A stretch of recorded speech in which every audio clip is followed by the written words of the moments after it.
वहीं इसके बाद ईरान इजरायल में भयानक युद्ध का माहौल बन चुका है। ईरान के राष्ट्रपति और सुप्रीम लीडर ने हिजबुल्लाह चीफ नसरल्लाह की मौत का बदला लेने का ऐलान कर दिया है। इतना ही नहीं, ईरानी राष्ट्रपति ने नेतन्याहू को धमकी देते हुए इजरायल का सर्वनाश होने की चेतावनी तक दे दी है। तो इसको लेकर के मिडिल ईस्ट में भी माहौल खराब है। अब ईरान ने इजरायल को खुली धमकी दी है कि इजरायल का सर्वनाश हो जाएगा, इजरायल से युद्ध लड़ेंगे सभी विद्रोही ग्रुप। ये बहुत बड़ा ऐलान ईरान के सुप्रीम लीडर खामनेई ने किया है, जिसके बाद इजरायल में हाई अलर्ट है, रेडी टू मोड में सारे व्हीकल्स हैं।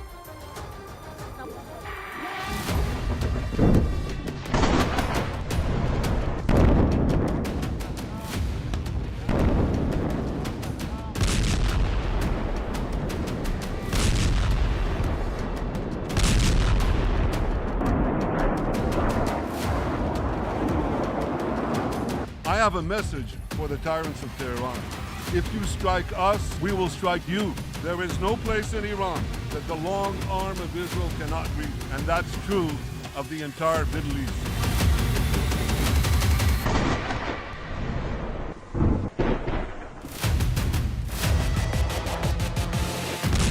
इजराइल ने एक बार फिर साबित कर दिया है कि वो दुश्मन के सीने पर वार करता है, ऐलानिया मारता है और फिर दुनिया को बताता है, ताकि इजराइल के दुश्मनों को सनद रहे कि उससे दुश्मनी का अंजाम क्या होता है। 27 सितंबर को संयुक्त राष्ट्र महासभा में जब नेतन्याहू गरज रहे थे, ईरान को दुनिया के लिए खतरा बता रहे थे, तब शायद ही किसी को अंदाजा था कि अगले कुछ मिनट बाद क्या होने जा रहा है। And last April, for the first time ever, Iran directly attacked Israel from its own territory, firing 300 drones, cruise missiles, and ballistic missiles at us. I have a message for the tyrants of Tehran. If you strike us, we will strike you. There is no place.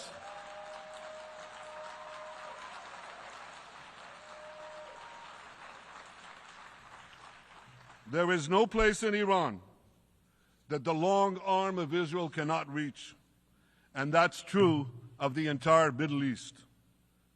Far from being lambs led to the slaughter, Israel's soldiers have fought back with incredible courage and with heroic sacrifice.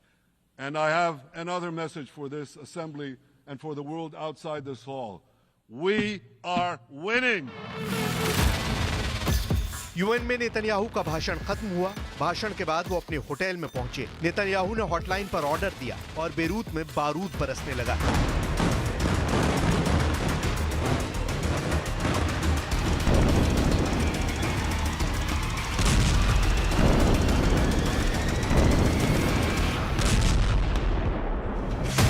अंधेरी रात में stealth fighter से बरसे bunker buster हथियार Hezbollah के headquarter को दहला रहे थे। इजराइल का हमला इतना भीषण था कि पूरा बेरूत रह रहकर चुंदिया रहा था। बारूदी धमाके से उठती चिंगारी आसमान छू रही थी। रात भर चला बारूदी तांडव तब तक चला जब तक इजराइल को ये यकीन नहीं हो गया कि हिजबुल्लाह सरगना नसरल्लाह मारा गया है। इजराइल का ऑपरेशन न्यू ऑर्डर जब कंप्लीट हुआ तब तक पीएम नेतन्याहू फोन पर अलर्ट थे। ये तस्वीर इजराइल के पीएम ऑफिस ने जारी की, जिसमें नेतन्याहू नसरल्लाह के खात्मे की तस्दीक तक फोन लाइन पर बने हुए थे। नसरल्लाह को मौत देकर इजराइल ने दुनिया को उसके आतंक से खौफ न खाने का मैसेज भी दिया।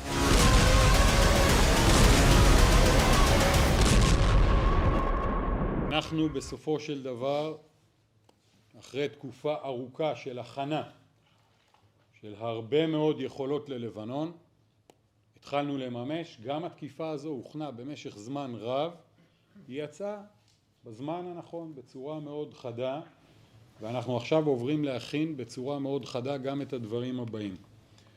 בסופו של דבר אני מדגיש עוד פעם, מוכנות שיא בכל הגזרות שלנו, כל הכוחות, כולל חבירה לארגונים האחרים, צריך להיות תיאום מאוד טוב, מוכנות מאוד טובה. हिजबुल्लाह चीफ की मौत ने खाड़ी युद्ध को विध्वंसक विस्तार दे दिया है, जिसमें अब ईरान की अघोषित एंट्री हो चुकी है। नसरल्लाह की मौत का अपडेट तेहरान पहुंचने के साथ ईरान के सुप्रीम लीडर अली खामनेई को सीक्रेट लोकेशन पर ले जाया गया। ईरान में हाई लेवल मीटिंग के राउंड चल रहे हैं। ईरान ने हिजबुल्लाह के नए चीफ कमांडर का नाम भी फाइनल कर दिया। मीडिया रिपोर्ट्स के मुताबिक नए हिजबुल्लाह चीफ के तौर पर सामने आ रहा नाम हाशिम सफीदीन का है। ईरान क्या करने जा रहा है? सुप्रीम लीडर अली खामनेई का वॉर प्लान क्या है? इजराइल से बदला लेने के लिए अब ना हिजबुल्लाह का कोई टॉप कमांडर बचा है, ना ही हमास का।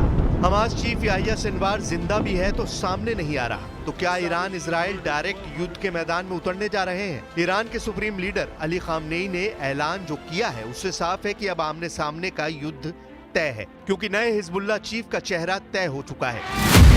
मीडिया रिपोर्ट्स के मुताबिक नए हिजबुल्लाह चीफ के तौर पर सामने आ रहा नाम हाशिम सैफुद्दीन का है। सफीउद्दीन हसन नसरल्लाह का चचेरा भाई है। हाशिम हिजबुल्लाह की पॉलिटिकल विंग का लीडर है। नसरल्लाह की तरह ही हाशिम भी मौलवी है। शिया नेताओं की तरह काली पगड़ी पहनने वाले हाशिम को 2017 में अमेरिका ने टेरर कमांडर घोषित किया। हिजबुल्लाह के करीबी सूत्रों ने कहा है कि नसरुल्लाह के उत्तराधिकारी माने जाने वाले हाशिम सफीउद्दीन शुक्रवार के हमले में जिंदा बच निकला।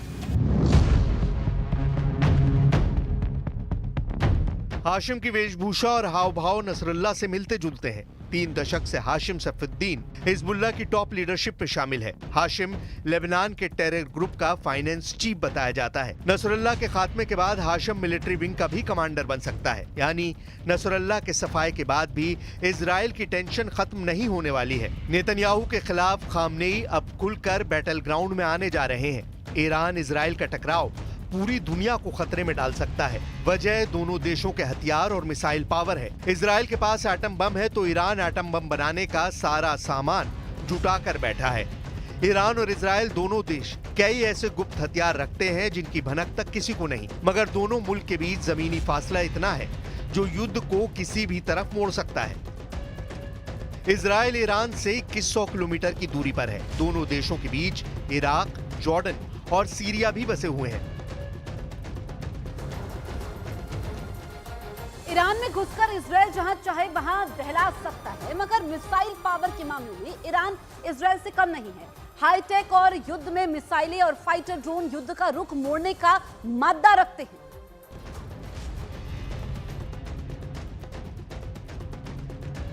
ऐसे में जमीन पर जंग की बजाय ईरान इजराइल पर पलटवार के हाईटेक तरीके आजमा सकता है। ईरान के रेवोल्यूशनरी गार्ड्स ने अपने ब्रिगेडियर जनरल मोहम्मद रजा जाहिदी की मौत का बदला लेने के लिए इजराइल पर मिसाइल स्ट्राइक शुरू की थी, मगर वो हमला इजराइल और जॉइंट फोर्सेस ने मिलकर नाकाम बना दिया था। इसलिए ईरान अब नेतन्याहू से हिसाब बराबर करने की नई रणनीति पर काम कर सकता है। मसल पावर के लिहाज से भी इजराइल ईरान पर कई मोर्चे पर भारी पड़ता है। दोनों देशों में युद्ध हुआ तो क्या होगा, यह हथियारों की ताकत से समझते हैं। मॉडर्न वॉरफेयर में सबसे बड़ी गेम चेंजर एयरफोर्स मानी जाती है। इजराइल ईरान का युद्ध भी आसमानी अखाड़े में तय होना है। एयर पावर देखें तो इजराइल का पलड़ा ईरान पर भारी है। इजराइल के पास 612 एयरक्राफ्ट हैं, वहीं ईरान के पास सिर्फ 551 एयरक्राफ्ट हैं। इजराइल के पास 241 फाइटर जेट हैं, तो ईरान के पास 186 जंगी जेट का बेड़ा है। इजराइल के पास 23 स्पेशल मिशन एयरक्राफ्ट हैं, उधर ईरान के पास सिर्फ 10 स्पेशल एयरक्राफ्ट हैं। इजराइल के पास 14 टैंकर फ्लीट है, ईरान के पास महज 7 हैं। इजराइल के पास 48 लड़ाकू हेलीकॉप्टर हैं, तो ईरान के पास 13 हैं। इजराइल की ताकत उसकी एयरफोर्स है, गाइडेड हथियार है। ईरान में घुसकर इजराइल जहां चाहे वहां दहला सकता है, मगर मिसाइल पावर के मामले में ईरान इजराइल से कम नहीं। हाईटेक दौर में युद्ध में मिसाइलें और फाइटर ड्रोन युद्ध का रुख मोड़ने का मादा रखते हैं। ईरान की जिन मिसाइलों की जद में इजराइल आता है उनके नाम भी जान लीजिए। वो ड्रोन भी देखिए जो तेल अवीव तक मार सकते हैं। हाल ही में ईरान ने परेड में 23 बैलिस्टिक मिसाइल दिखाई हैं, जिनमें 2 खैबर शिकन बैलिस्टिक मिसाइल, 2 फतेह missile, 4 Haj Qasem missile, 2 Qadr H missile, 2 Emad missile, 3 Khorramshahr missile, 4 Sejjil missile और 4 जिहाद मिसाइलों का प्रदर्शन किया गया। ईरान का दूसरा हथियार है ड्रोन, नाम है शाहिद 136B। ये शाहिद 136 ड्रोन का नया वर्जन है जिसकी रेंज 2000 किलोमीटर से बढ़ाकर 4000 किलोमीटर तक कर दी गई है। यानी इजराइल क्या, ईरान यूरोप में नेटो के अड्डों तक हमला कर सकता है। ईरान के ड्रोन एक तरह से खतरनाक गाइडेड बम है जो उड़ सकते हैं और बड़ी तबाही मचा सकते हैं। अमेरिकी सेंट्रल कमांड ने 2022 में बताया था कि ईरान के पास 3000 से ज्यादा बैलिस्टिक मिसाइलें हैं, जिनकी रेंज में लगातार इजाफा किया गया है।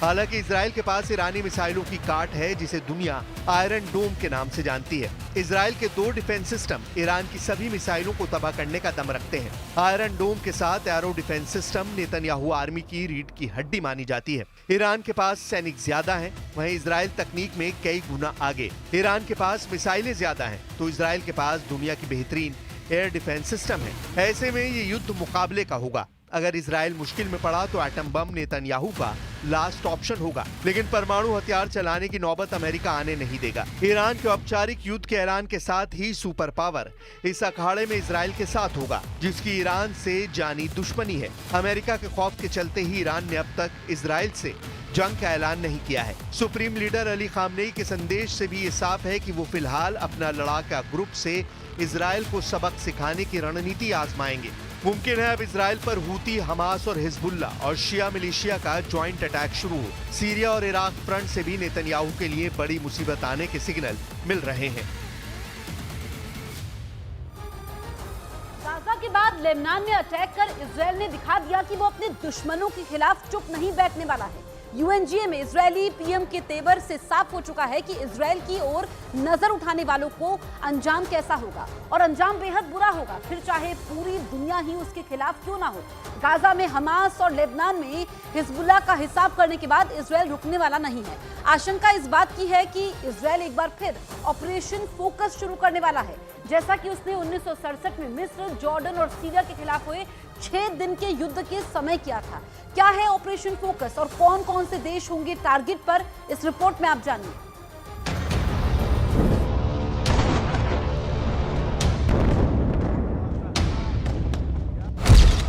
इजराइल का ऑपरेशन फोकस रिटर्न्स। 57 साल बाद इजराइल फिर दोहराएगा इतिहास। अब इजराइल के टारगेट पर सीरिया, इराक और यमन। करीब 1 साल से गाजा में सैन्य ऑपरेशन के दौरान इजराइल हमास के कई बड़े लीडर और टॉप कमांडरों को अंजाम तक पहुंचा चुका है। दुश्मन को चुन चुन कर मारने वाली इजरायली सेना ने लेबनान में भी हिजबुल्लाह का हिसाब करना शुरू कर दिया है। महज 10 दिन के अंदर हिजबुल्लाह के कई बड़े कमांडर ढेर किए जा चुके हैं, यानी इजराइल अब अपने लक्ष्य को पूरा करने के करीब है। लेकिन नेतन्याहू की फौज इस बार किसी को भी बख्शने के मूड में नहीं है, लिहाजा आशंका जताई जा रही है कि इजराइल एक बार फिर ऑपरेशन फोकस शुरू करने वाला है। इस ऑपरेशन के तहत 1967 में इजराइल ने मिस्र, जॉर्डन और सीरिया पर हमले शुरू किए थे और माना जा रहा है कि अब ऑपरेशन फोकस रिटर्न्स का टारगेट सीरिया, इराक और यमन बनने वाले हैं। सीरिया, इराक और यमन टारगेट पर क्यों? यूएनजीए में नेतन्याहू की स्पीच से मिला संकेत। ईरान के प्रॉक्सी गुटों पर इजराइल करेगा वार। दरअसल शुक्रवार को इजराइल के पीएम जब संयुक्त राष्ट्र महासभा में अपनी स्पीच दे रहे थे तो वहीं इसके संकेत मिल गए थे। नेतन्याहू ने स्पीच के दौरान 2 नक्शे दिखाए, एक को दुनिया के लिए आशीर्वाद बताया तो दूसरे को अभिशाप। नेतन्याहू ने कहा कि पिछली बार मैंने एक नक्शा दिखाया था जिसमें इजराइल और उसके साथ ही अरब देश एशिया को यूरोप से जोड़ रहे थे। नेतन्याहू ने इसे दुनिया के लिए आशीर्वाद बताया तो वहीं दूसरे नक्शे को नेतन्याहू ने आतंक का नक्शा बताया। इजरायली प्रधानमंत्री ने दोनों नक्शों को दिखाकर कहा कि एक तरफ भविष्य की उम्मीद है तो दूसरी तरफ भविष्य का अंधकार। दरअसल इस दूसरे नक्शे में ईरान, इराक, सीरिया और यमन को काले रंगों में रंगकर अभिशाप बताया गया था। माना जा रहा है कि इजराइल सीधे तौर पर ईरान पर हमला नहीं करेगा, वो चाहता है कि ईरान खुद इस जंग में कूदे। इसलिए वो हमास और हिजबुल्लाह के बाद इराक, सीरिया और यमन में मौजूद ईरान के प्रॉक्सी गुटों को निशाना बनाने की योजना बना रहा है। दशकों पुरानी है इजराइल और अरब देशों की दुश्मनी। 1967 में इजराइल ने मिस्र, जॉर्डन और सीरिया से जंग जीती थी। इजराइल ने शुरू किया था ऑपरेशन फोकस। करीब 100 साल पहले फिलिस्तीन पर ब्रिटेन का कब्जा था और ब्रिटिश ने फिलिस्तीन को 2 हिस्सों में बांटकर यहूदियों के लिए स्वतंत्र इजराइल राष्ट्र बनाने का वादा किया था। लेकिन अरब जगत के देश इजराइल की स्थापना के खिलाफ थे। आखिरकार विवाद बिना सुलझाए 1948 में ब्रिटिश शासक मिडिल ईस्ट के इस हिस्से से चले गए और इजरायली नेताओं ने 14 मई 1948 को स्वतंत्र इजराइल की घोषणा कर दी। इजराइल के गठन के अगले ही दिन मिस्र, जॉर्डन, सीरिया और इराक ने इजराइल पर हमला कर दिया। ये पहला अरब इजराइल संघर्ष था। करीब 1 साल तक चले इस युद्ध में इजराइल की जीत हुई और जंग के खत्म होने के बाद संयुक्त राष्ट्र ने स्वतंत्र फिलिस्तीन के लिए आधी जमीन मुकर्रर कर दी। यहीं से फिलिस्तीनियों के लिए त्रासदी का दौर शुरू हो गया। इस दौरान करीब 7.5 लाख फिलिस्तीनियों को विस्थापित होना पड़ा, क्योंकि यहूदी सेना ने उन्हें उनके घरों से बेदखल कर दिया था। इसके बाद साल 1967 में दूसरा अरब इजराइल संघर्ष हुआ। 6 दिन तक चले इस युद्ध को 6 डे वॉर के नाम से भी जाना जाता है। 5 जून 1967 से 10 जून तक इजराइल ने मिस्र, जॉर्डन और सीरिया के खिलाफ जंग लड़ते हुए कामयाबी हासिल की। इन तीनों देशों के खिलाफ की गई सैन्य कार्रवाई को ही ऑपरेशन फोकस कहा जाता है। इस युद्ध के नतीजों ने मिडिल ईस्ट का नक्शा ही बदल दिया। दरअसल इस जंग के परिणाम स्वरूप गाजा पट्टी और मिस्र के सिनाई प्रायद्वीप पर इजराइल का कब्जा हो गया। यही नहीं, जॉर्डन से पूर्वी जेरूसलम सहित वेस्ट बैंक और सीरिया से गोलन हाइट्स भी इजराइल ने छीन लिया था। और अब 57 साल बाद इजराइल एक बार फिर ऑपरेशन फोकस का सहारा लेकर इराक, सीरिया और यमन के बहाने ईरान को सबक सिखाना चाहता है कि वो अपने दुश्मनों को किसी भी कीमत पर छोड़ता नहीं है।